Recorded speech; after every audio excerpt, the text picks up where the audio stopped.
E agora a gente fala sobre um caso de repercussão na imprensa amazonense desde a década de 50, caso Delmo. E sobre este assunto eu vou conversar com Durango Duarte, que é jornalista, escritor e está aqui com o livro, lançando o segundo livro sobre o caso Delmo, não é isso, Durango? Muito boa noite para você. Boa noite a você, boa noite a todos os telespectadores da Band Amazonas, boa noite ao meu amigo Inácio, que não está aqui, mas o livro veio já autografado, depois a produção espero que entregue diretamente para ele. Então vocês que estão vendo, é o segundo livro do caso Delmo. Há quase uma década eu lancei o primeiro livro, mas naquele mesmo ano um escritor amazonense, o Simão Pessoa, que já tem muitas obras publicadas, estava escrevendo sobre o caso Delmo, mas ele tinha um trunfo que eu não tinha à época, era o processo judicial, era o processo mais polêmico. Porque durante 30 anos, imagine vocês, 30 anos, a Faculdade de Direito, que tinha o júri simulado, que os estudantes aprendiam a condição de advogado, de defesa, promotoria e tal, era tudo baseado no caso Delmo, que era uma referência para os estudantes de Direito. E vamos lembrar que Manaus, em 1952, só tinha a Faculdade de Direito. Quem não tinha Faculdade de Direito ia estudar fora. E Manaus tinha 140 mil habitantes. Então, foi um processo que, para você participar do júri popular, tinha fila para você entrar ali na sede do Tribunal de Justiça, em frente ao Teatro Amazonas, que hoje é um museu, está desativado. E o Simão me procurou: Durango, vamos fazer um livro juntos? Tu tem uma parte, eu tenho outra. Vamos juntar e produzir um livro? Eu falei, topado. Quando eu li o material, fiquei impressionado com a qualidade dos documentos. Por favor. Mas o que acontece no livro que é importante, né? Pois é, quem foi Delmo?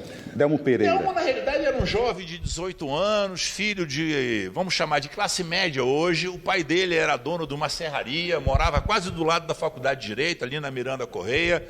Era uma pessoa meio polêmica, já tinha estudado no Recife, tinha estudado no Rio de Janeiro, e era um estudante, estava estudando normal. Mas era uma pessoa que foi decifrada mais à frente. Ele frequentava a casa do estudante na Rua Barroso. Era uma pessoa que tinha uma vida normal, não tinha nada de excepcional. Mas cometeu um crime.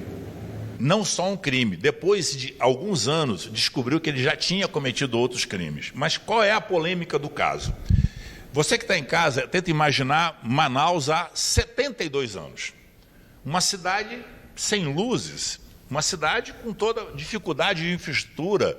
O asfalto em Manaus só veio ocorrer depois de 52. Não tinha uma rua asfaltada em Manaus. Só para vocês terem ideia do que era Manaus. Era, né, uma cidade bem pobre, né, porque mesmo com a retomada da economia na época da borracha, na Segunda Guerra Mundial, mas Manaus em 52 era uma cidade que tinha muitas dificuldades.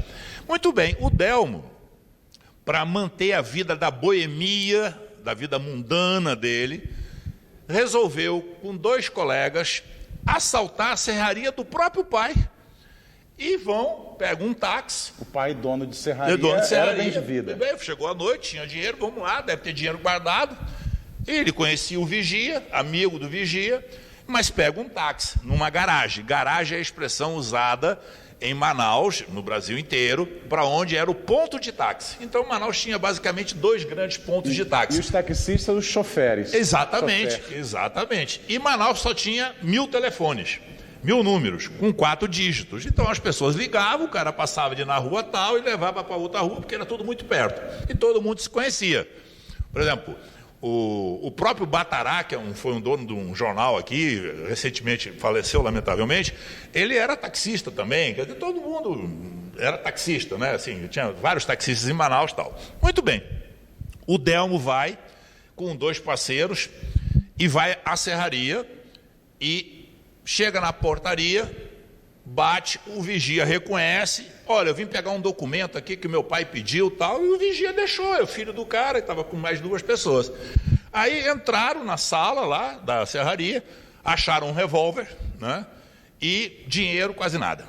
Muito bem. Na saída, pega uma chave de fenda inglesa, que está uma foto no livro. Eu acho que vocês mostraram algumas fotos aqui no anúncio, muito obrigado, eu mandei as fotos aí.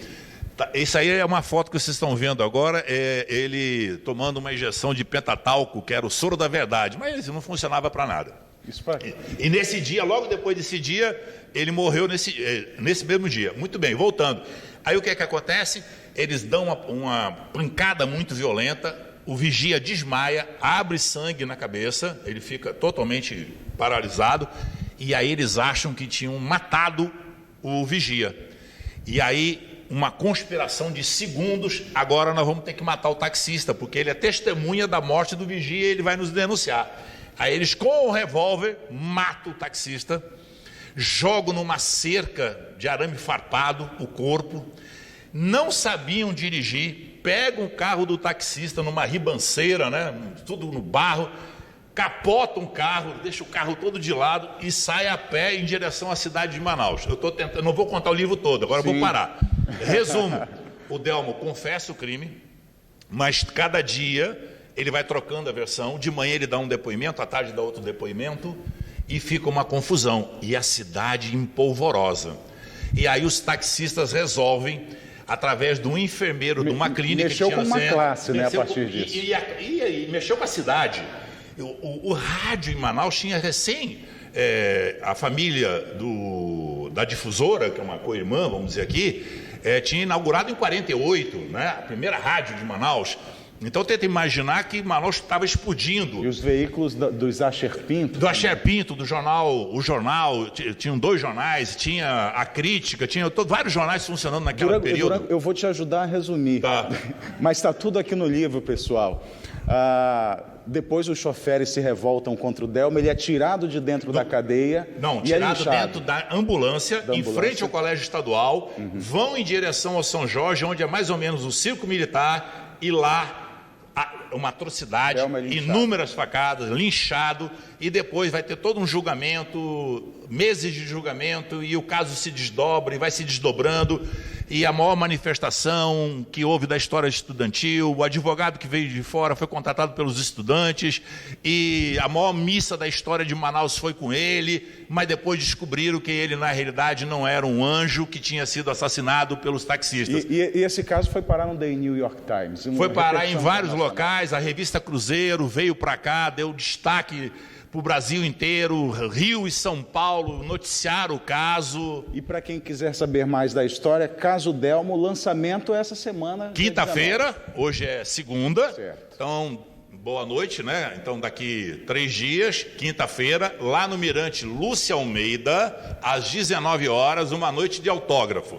Mas se você não puder e tiver interesse em ler aqui umas 500 páginas, né? Tem que ter fôlego, você vai encontrar no site do Instituto Durango Duarte, que é idd.org,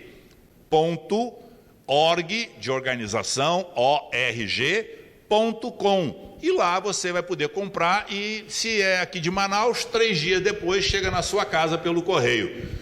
E eu quero agradecer a oportunidade da TV Band me entregando aqui espaço mais uma vez. Eu vou pedir para colocar o nosso telefone WhatsApp, que aí quem não conseguiu anotar o site vai pedir mais informações e a gente passa tudo. Está aí na tela? Não é esse não. Esse aí é para quem tem informações sobre o caso Delmo. Ok. Agora, 9205-1478, telefone da nossa produção. Durango Duarte, muito obrigado. Sucesso mais uma vez. Tudo de bom. Tchau, tchau. Obrigado.